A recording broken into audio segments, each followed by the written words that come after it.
اعوذ باللہ من الشیطان الرجیم، بسم اللہ الرحمن الرحیم۔ گزشتہ چند دنوں سے ملک پاکستان کو فرقہ واریت کی آگ میں دھکیلنے کی بھرپور کوشش کی جا رہی ہے۔ اللہ اللہ کر کے حکومتی اداروں، سیکورٹی اداروں اور افواج پاکستان کی دن رات کی کاوشوں اور قربانیوں کے بعد ملک کا امن بحال ہوا تھا۔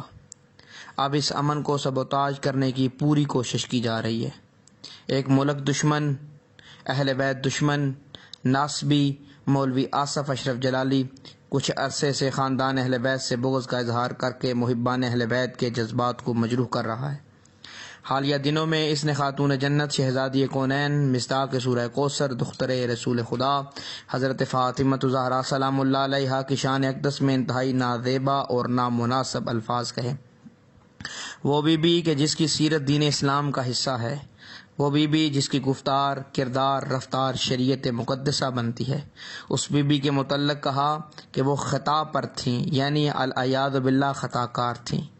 یہ کلمات، یہ الفاظ انتہائی ناقابل برداشت ہیں۔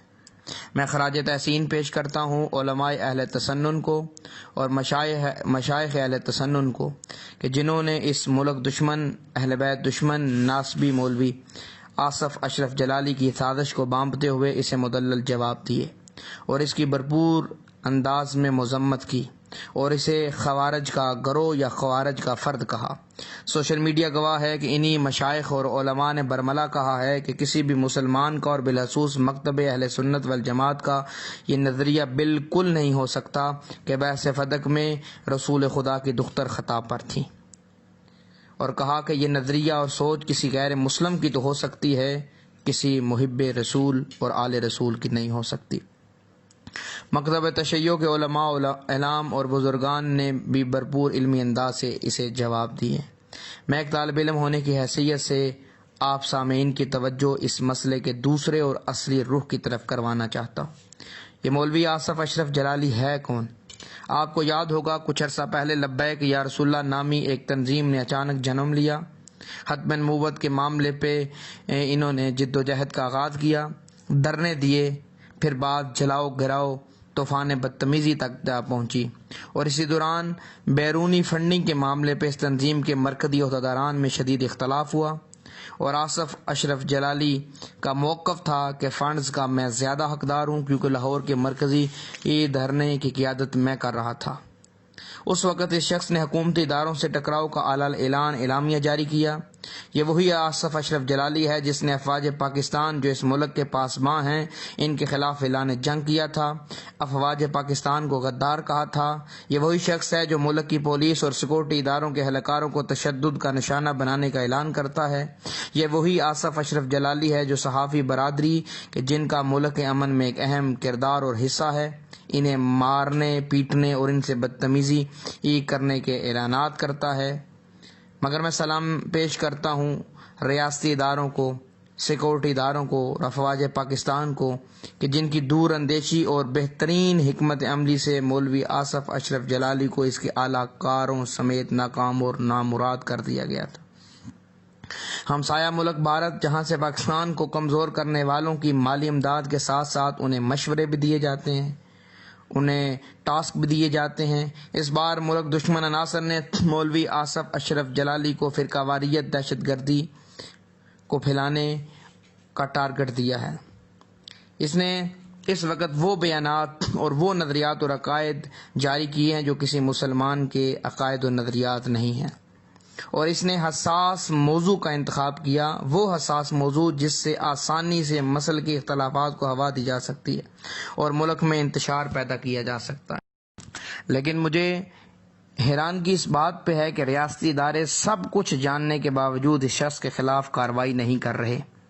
ملک بھر کے تھانوں میں امن پسند لوگوں نے، عاشقان رسول اور آل رسول نے درخواستیں جمع کرائیں کہ اس فرقہ واریت پھیلانے والے شخص، پاکستان کے امن کو تباہ کرنے والے شخص کے خلاف قانونی کارروائی کی جائے، مگر ہر طرف خاموشی ہے۔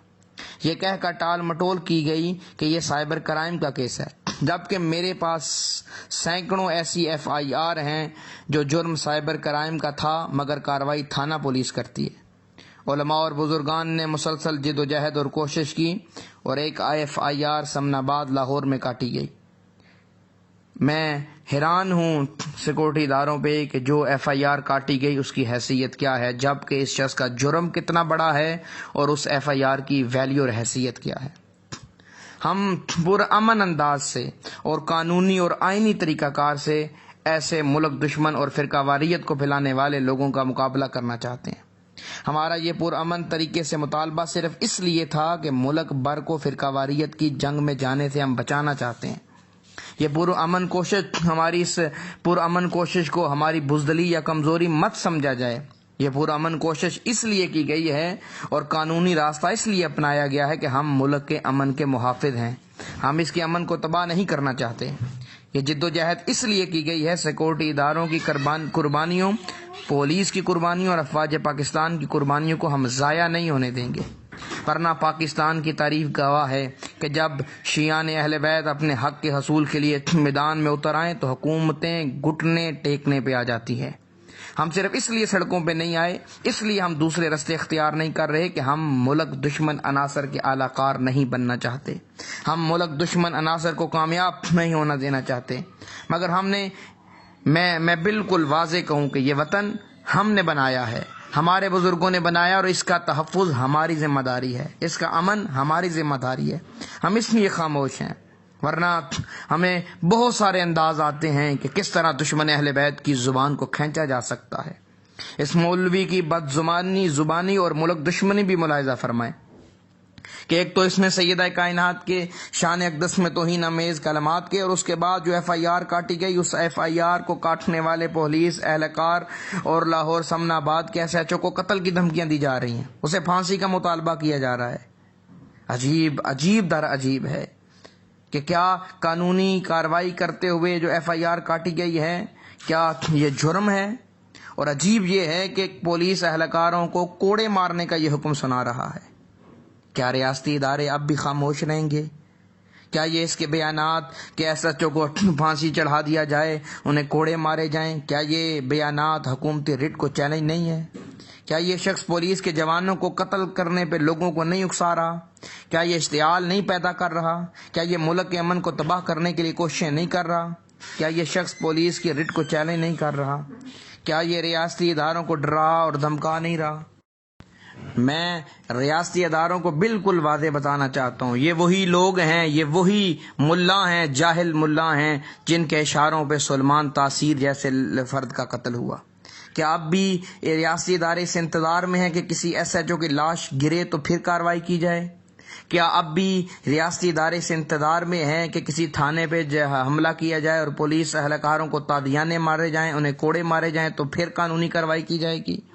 مجھے بتائیے کہ کیا ریاستی ادارے اس انتظار میں ہیں کہ کوئی ایس ایچ او جو ہے وہ مارا جائے اور اس کے یتیم بچے پھر حکومت سے سوال کریں کہ ہمارے باپ کو کس جرم میں مارا گیا؟ یہ وہی فرقہ پرستی کو ہوا دینے والے یہ وہی لوگ ہیں جنہوں نے ہمیشہ ملک کے امن کو تباہ کیا ہے، جنہوں نے ملک کے محافظوں پہ حملہ کیا ہے۔ آپ توہین اہل بیت کی تو بات ایک سائڈ پہ رکھیے، کیا توہین اہل بیت کے بعد یہ ملک میں فرقہ واریت کا جرم نہیں کر رہا؟ میرا سوال ہے کہ کیوں خاموش ہیں اب تک ریاستی ادارے؟ کیا اس شخص کی پشت پناہی کرنے والے لوگ ریاستی اداروں سے زیادہ مضبوط ہیں؟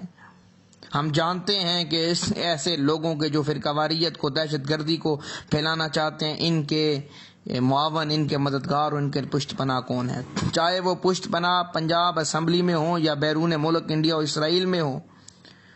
کیا وہ ریاستی اداروں سے مضبوط اور طاقتور ہیں؟ ہم مسلسل دیکھ رہے ہیں کہ پنجاب اسمبلی میں دہشت گردوں کے معاون اور اعلی کار اور دہشت گردوں کے ہاتھوں میں پلنے والے، دہشت گردوں کے ہاتھوں میں جوان ہونے والے لوگ اس وقت پنجاب اسمبلی میں موجود ہیں۔ ہم پاکستان کے امن اور سالمیت کو مقدم سمجھتے ہیں، اس لیے خاموش ہیں، ورنہ پنجاب اسمبلی میں موجود دہشت گردوں کو ہم ہر لمحہ دیکھ رہے ہیں، ہمیں ہر لمحہ وہ نظر آ رہے ہیں۔ ہم صرف اس لیے خاموش ہیں کہ قانونی ادارے کارروائی کریں۔ میں پھر کہہ رہا ہوں کہ ہمیں وہ حالات دکھائی دے رہے ہیں کہ ملک دشمن عناصر کے کہنے پہ اور اشاروں پہ یہ ملک میں جو دہشت گردی پھیلائی جا رہی ہے، فرقہ واریت پھیلائی جا رہی ہے، اس کے نقصان کا تحمل اس وقت میں عزیز نہیں کر سکتا۔ کیا پاکستان اور پاکستانی عوام ایک مرتبہ پھر فرقہ واریت کا تحمل کر سکتی ہے؟ کیا ہم ایک مرتبہ پھر دہشت گردی کی آگ میں چلے جائیں؟ کیا یہ پاکستانی قوم اس اہل اور قابل ہے کہ ہم دوبارہ دہشت گردی کے منہ میں چلے جائیں؟ اس لیے ہمیں امید ہے کہ قانونی ادارے اس شخص مولوی آصف اشرف جلالی اور اس کے نیٹ ورک کو جلد از جلد کیفر کردار تک پہنچائیں گے۔ ملت تشیع اور محبان رسول اور آل رسول ہر اس ادارے کے ساتھ ہیں جو ملک کے دفاع کو طاقتور کرے، جو ملک کی سالمیت اور امن کے لیے کوشاں ہیں۔ ان اداروں کے ساتھ کل بھی ہمارا تعاون تھا، آج بھی اور ہمیشہ وطن کی سالمیت کے لیے ہم ان کے ساتھ تعاون کرتے رہیں گے۔ السلام علیکم ورحمۃ اللہ وبرکاتہ۔